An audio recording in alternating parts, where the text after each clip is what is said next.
Punk rock was born on a grimy street during one of the worst decades in New York City's history. The city was bankrupt, crime was rampant, landlords literally burned their own buildings for the insurance money, and the kids were not all right. Night after night, disillusioned misfits packed into tiny clubs to watch scrappy, loud, three-chord bands tear the roof off the place. There was comfort in the cacophony, freedom in the rage. Punk rock gave voice to the alienation of the moment, a soundtrack to rebellion. So you might be surprised to learn that many of the punk scene's most influential figures were nice Jewish kids from the suburbs. But why were so many early punk rockers Jewish? In August of 1974, four boys from Forest Hills took the stage in a lower Manhattan nightclub, wearing black leather jackets, ripped jeans, and stoic expressions. In front of a tightly packed crowd, they counted off and launched a revolution. A music journalist, who would later found Punk magazine, described their sound as a wall of noise, stripped down, sped up blasts of three-chord rock, more shouted than sung. They had no polish, no finesse, just chutzpah, attitude, and a history of alienation. They called themselves the Ramones. And though they didn't know it then, they were about to become legends. Lead singer Joey Ramone grew up in a Jewish home. He dealt with debilitating mental illness and other health issues since childhood, and he didn't move or talk like a rock star.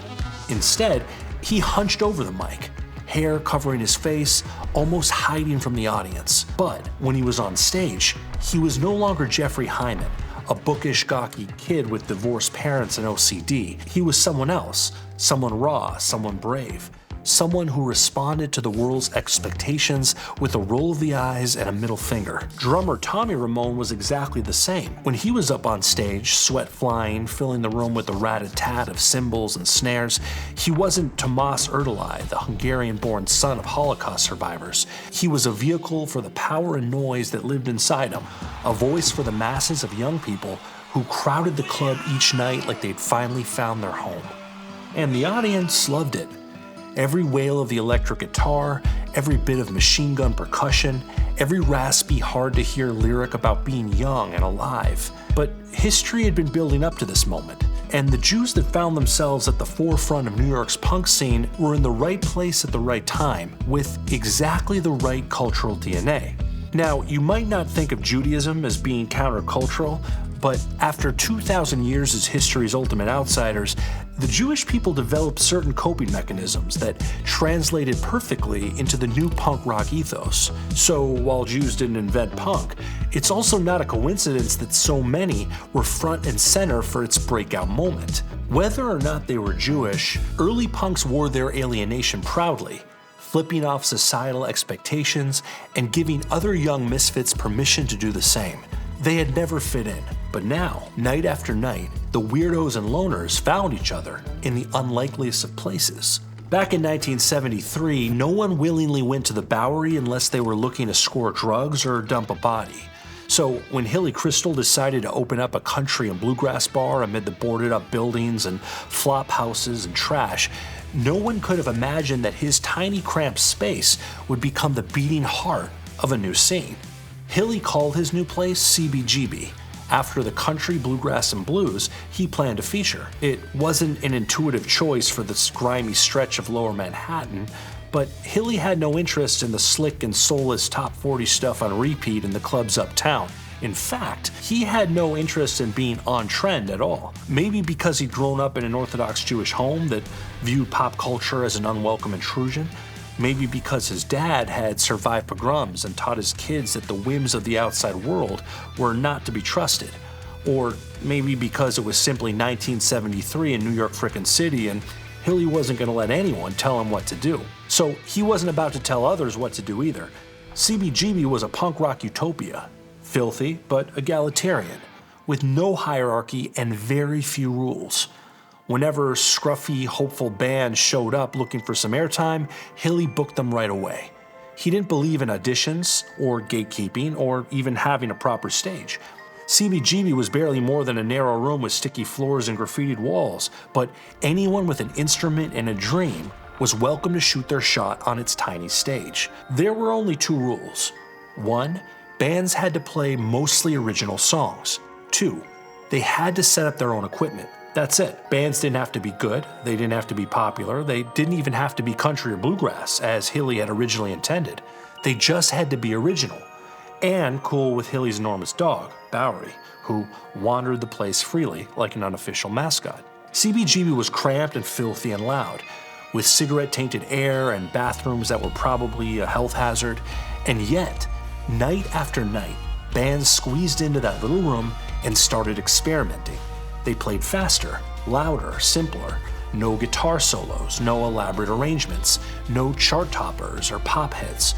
Sometimes it was more noise than music, but always it was original, exciting, and defiant. Soon, Hilly's scrappy bar in the Bowery was ground zero for punk rock, drawing some of the scene's most legendary figures: the Ramones, Television, the Talking Heads, Blondie. Along with so many others, these bands challenged every expectation, every norm, every ounce of hard-earned middle-class respectability. In fact, when another Jewish musical icon, Lou Reed, first heard the Ramones demo tape, he predicted middle-class Jews are going to be so offended by this. And maybe Reed was right. Maybe some middle-class Jewish parents were offended by their kids' new punk sensibility, which rejected the respectability that so many Jewish immigrants had tried to find in the States. But it was precisely that desire for respectability that punk bands like the Ramones rebelled against. Their parents and grandparents had fled mobs with pitchforks, trading the open hostility of Europe for the far less bloody but still stifling expectations of normalcy in the American suburbs.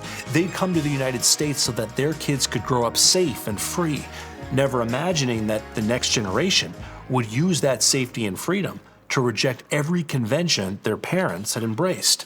Those conventions included fashion.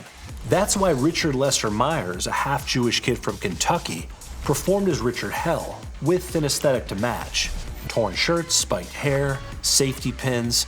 He didn't feel like the sort of guy who would have a 9-to-5, so why would he want to look like one? Soon young punks started showing up in similar getups, wearing their alienation like a fashion statement, a visual shorthand that announced, "Hey, I'm not like you. I reject your conventions and your norms. I reject all expectations." That ethos was too powerful, too alluring to stay confined to the hole-in-the-wall venues of New York. Behind the scenes, photographers and record producers and managers brought punk into America's living rooms. They may not have had the same name recognition as the Ramones or Blondie, but they were instrumental to the popularity of the genre. And few people made punk look as cool as photographer Bob Gruen. When his parents gave him a 35mm camera for his bar mitzvah, they probably didn't envision him getting up close and personal with some of music's biggest icons.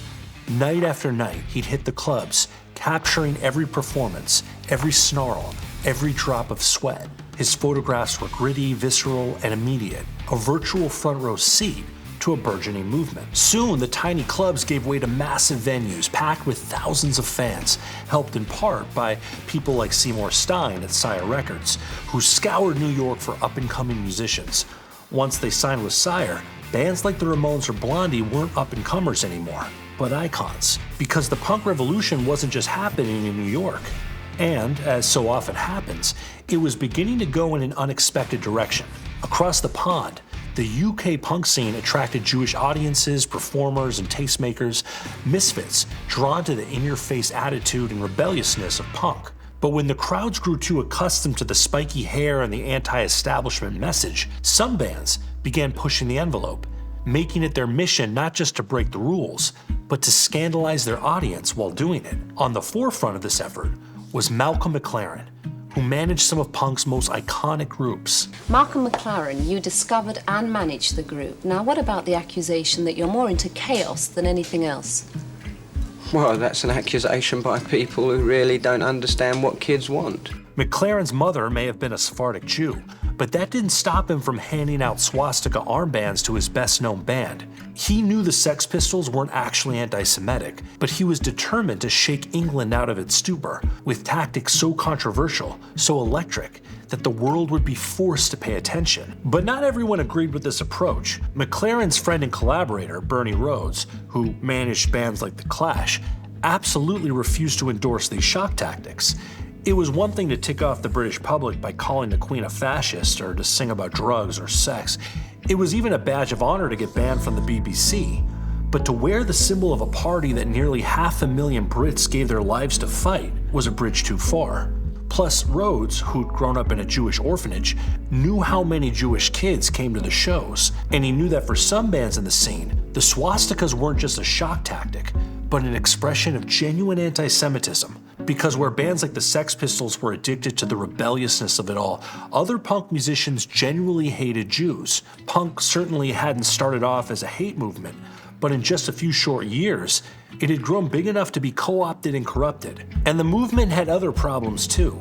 The inner darkness that had launched so many rockers' careers sometimes also consumed them. Many of punk's most iconic figures fought addiction, mental illness, and other demons. Too many lost those battles. Eventually, the grit and energy of punk gave way to other genres, from the thrashing feminism of Riot Girl to the unabashed melancholy of emo and screamo. Music has always been an outlet for the chaotic, the frustrated, the misunderstood, and punk was no exception. Maybe that's why Jews figured so heavily in that early scene, whether as musicians, managers, photographers, or unconventional club owners who said yes to whoever wanted a shot. Jewish people didn't create punk, but as with so many other countercultural movements, they were front and center, giving voice to the alienation and anti-authoritarianism that have defined the Jewish experience for so long. Punk is the music of outsiders, but in the punk rock scene, many Jews found a home.